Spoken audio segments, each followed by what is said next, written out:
하나님 감사합니다. 어제 하루를 하나님 은혜 가운데 살게 하시고 또 새로운 하루를 열어주시니 고맙습니다. 오늘도 히브리서를 통해서 우리에게 말씀하실 때에 그 세미한 음성이라도 귀를 열어 잘 듣게 하시고 그 음성을 따라서 하루를 살아가며 사람들을 만나며 주님을 생각하며 복음적인 삶과 또한 복음적인 말과 행동이 어떤 것인지 고민하며 주님을 따라가는 오늘 하루가 되게 하여 주시옵소서. 날씨가 비가 많이 오고 왔다 갔다 하는데 주님 우리 성도님들 건강을 돌보아 주시고 운전할 때 하나님 그 핸들을 붙잡아 주시고 안전히 집과 또한 일하는 곳을 잘 다닐 수 있도록 주님 인도하여 주시옵소서. 주께서 우리 가까이 계셔서 보호하시고 함께 하심을 늘 믿고 살아가는 오늘 하루 되기를 소원합니다. 감사합니다. 우리 주 예수 그리스도의 이름으로 기도합니다. 아멘. 네, 좋은 아침입니다. 7월 13일 수요일입니다. 우리에게 주신 하나님의 말씀은 히브리서 9장 1절부터 10절까지 말씀입니다. 히브리서 9장 1절부터 10절까지 말씀 함께 보겠습니다. 첫 언약에도 섬기는 예법과 세상에 속한 성소가 있더라. 예비한 첫 장막이 있고 그 안에 등잔대와 상과 진설병이 있으니 이는 성소라 일컫고 또 둘째 휘장 뒤에 있는 장막을 지성소라 일컫나니 금 향로와 사면을 금으로 싼 언약 궤가 있고 그 안에 만나를 담은 금 항아리와 아론의 쌍난 지팡이와 언약의 돌판들이 있고 그 위에 속죄소를 덮는 영광의 그룹들이 있으니 이것들에 관하여는 이제 낱낱이 말할 수 없노라. 이 모든 것을 이같이 예비하였으니 제사장들이 항상 첫 장막에 들어가 섬기는 예식을 행하고 오직 둘째 장막은 대제사장이 홀로 1년에 한 번 들어가되 자기와 백성의 허물을 위하여 드리는 피 없이는 아니하나니 성령이 이로써 보이신 것은 첫 장막에 서 있을 동안에는 성소에 들어가는 길이 아직 나타나지 아니한 것이라. 이 장막은 현재까지의 비유니 이에 따라 드리는 예물과 제사는 섬기는 자를 그 양심상 온전하게 할 수 없나니 이런 것은 먹고 마시는 것과 여러 가지 씹는 것과 함께 육체의 예법일 뿐이며 개역할 때까지 맡겨둔 것이니라. 아멘. 하나님의 말씀입니다. 말씀을 한번 읽으시면서 잠시 묵상하시겠습니다.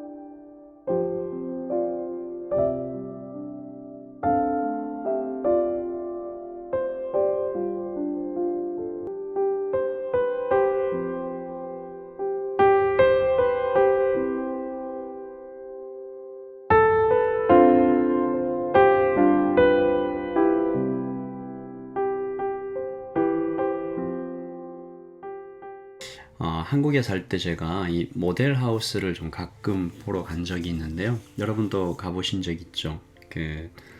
새롭게 지어질 아파트 안에 이런 구조로 집이 지어진다. 이렇게 모델 하우스를 열지 않습니까? 아주 깨끗하게 또 아름답게 꾸며진 그 집들을 둘러보면서 와, 예쁘다. 감탄하기도 하고 앞으로 여기서 살면 어떨까 상상도 해보는 이제 기분 좋은 경험이었죠. 그래서인지 혹은 저만 그런지 잘 모르겠는데 뉴질랜드에서도 이 교인들이나 지인들 집을 방문할 때 유난히 좀 이렇게 깨끗하게 잘 정돈되어 있는 집을 보면 모델 하우스 같다라는 탄성이 저도 모르게 나오긴 했습니다. 그런데 여러분, 이 모델 하우스 참 좋아요. 좋긴 한데 그 모델하우스에 한 가지 중요한 것이 빠져 있죠. 집주인입니다. 그 집엔 아무도 살지 않아요. 낮에는 구경하러 사람들이 왔다 갔다 해서 그나마 괜찮아 보이는데 밤이 되면 그 집은 냉기가 도는 죽은 집이 되지요. 오래전에 보았던 영화에서도 한 성공한 남자의 지독한 외로움을 이렇게 좀 표현하더라고요. 불 꺼진, 아마도 이 불을 차마 켜지 못하는 큰 집 중간에 쓸쓸히 혼자 앉아있는 모습, 그렇게 해서 외로움을 표현했습니다. 모델하우스는 아무리 좋아도 행복할 수 없는 것 같아요. 그 안에 생명을 가진 사람들이 들어와서 관계를 쌓고 가정을 이루고 그래야 비로소 홈, 스위트 홈이 되는 것이죠. 어제 우리는 첫 언약이, 즉 옛 언약이 모형과 그림자다라는 말씀을 들었습니다. 이 모델과 모형이 아무리 멋있어도 그 모형 붙잡고 살면 안 된다라는 것이죠. 여러분, 옆에 정말 좋은 차, 진짜 차가 있는데 모형 자동차에만 눈이 가 있고 이게 더 좋아 보인다. 그는 어리석은 사람이죠. 모델하우스 안에는 생명이 없고 모형 자동차에는 그 기능들이 다 들어가 있지 않습니다. 물론 모형이 나쁜 것은 아니죠. 모형은 원형을 가리키는 손가락 같은 것입니다. 그러니까 모형을 보며 와, 모형이 이렇게 좋은데 원형은 또 얼마나 좋을까 꿈꾸는 것이죠. 그리고 모형을 통해 앞으로 만날 그 원형을, 오리지널을 준비하는 것입니다. 이것은 마치 비행기 조종사들이 땅에서 모형 비행기 안에 들어가서 이런저런 연습을 하면서 그 실력을 키워가는 것과 같죠. 그러나 여전히 모형은 모형입니다. 다시 말해서 모형의 의미는 원형을 드러내며 그 원형을 높일 때에만 의미가 있는 것이죠. 그때에만 선합니다. 오늘 첫 언약에 대해 히브리서는 먼저 새 언약과 옛 언약이 비슷하다라는 점을 먼저 말하죠. 1절부터 5절까지 성막 예배에 대해서 설명을 하는데요. 여러분 아시다시피 성막은 성소와 지성소로 이루어져 있잖아요. 성막의 문을 열고 들어가서 번제단과 물두멍을 통과해서 첫 번째 장막을 탁 열면 나오는 것이 성소입니다. 그 안에는 떡상과 진설병 같은 것들이 있죠. 그리고 두 번째 장막을 또 열어야 되겠죠. 우리가 흔히 휘장이라고 부르는 커튼입니다. 그 휘장을 열고 들어가는 곳이 지성소입니다.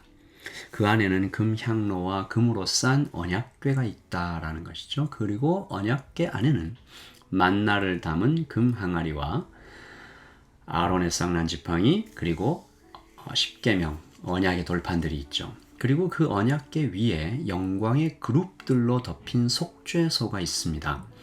그러니까 이게 이렇게 진행되는 거예요. 성소를 지나 휘장을 열고 지성소로 들어가 언약궤를 만나고 그 위에 속죄소까지 이렇게 이어지는 제사 예법에 대해서 오늘 말씀 1절부터 5절까지 간략히 설명을 하고 있죠.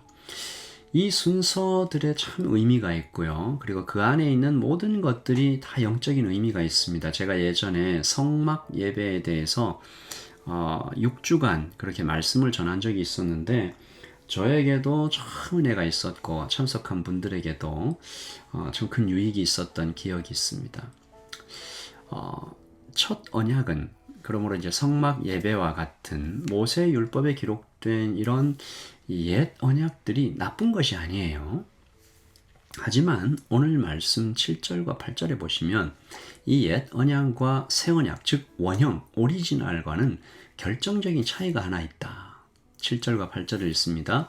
오직 둘째 장막은 대제사장이 홀로 1년에 한 번 들어가되 자기와 백성의 허물을 위하여 드리는 피 없이는 아니하나니 성령이 이로써 보이신 것은 첫 장막이 서 있을 동안에는 성소에 들어가는 길이 아직 나타나지 아니한 것이라.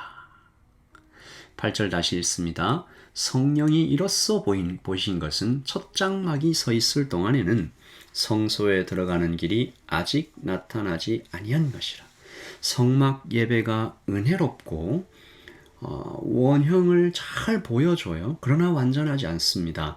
대제사장이 1년에 한 번밖에, 그리고 그것도 혼자 들어가서 자기와 백성의 죄를 위해 속죄의 제사를 드리는 건데요. 다시 말해서 오직 1년에 단 한 번의 기회가 있을 뿐이다 라는 거죠.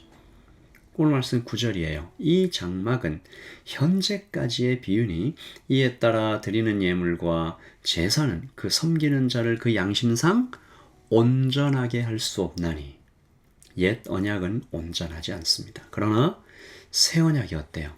성소에 들어가는 길이 자유롭게 환하게 활짝 열렸음을 보여주는 것이죠. 히브리서 4장 16절의 그림이 바로 그것이잖아요. 그러므로 우리는 긍휼하심을 받고 때를 따라 돕는 은혜를 얻기 위하여 은혜의 보좌 앞에 담대히 나아갈 것입니다.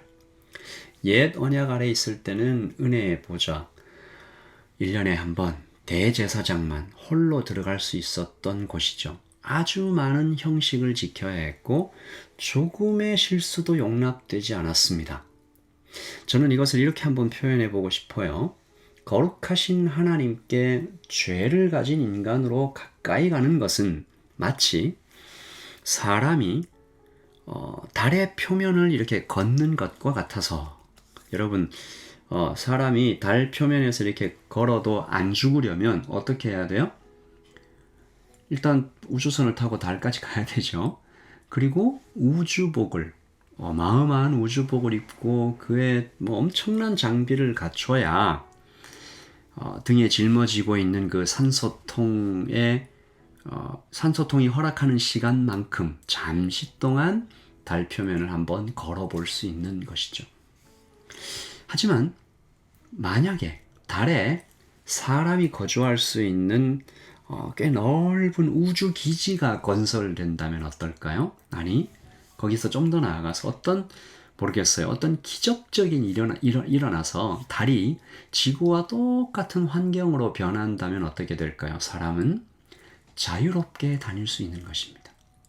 우주 기지 안에서도, 그리고 지구와 똑같은 환경이 되어버린 달에서도 자유롭게 다는 것이죠. 우리가 받은 은혜가 바로 그런 것입니다. 예수님께서 십자가에서 죽으실 때 성소와 지성소 사이의 휘장이 위에서부터 아래로 찢어졌죠. 하나님께서 친히 찢으셨다는 말씀도 되고, 더 중요한 것은 이게 찢어져서 길이 열렸다는 것인데, 이제는 아무 때나 말씀에 따르면 때를 따라 돕는 은혜가 필요할 때 아빠라고 부르면서 달려갈 수 있다라는 것입니다. 내일도 우리가 이 똑같은 은혜를 묵상하겠지만, 오늘 우리가 예배를 허락받은 것에 대하여, 기도를 허락받은 것에 대하여 하나님께서 언제나 이 문을 활짝 열어놓고 나의 이름을 부르시는 것에 대하여 감사합니다. 우리 그렇게 주님 앞에 기도하면서 오늘 하루를 시작하겠습니다. 기도하겠습니다.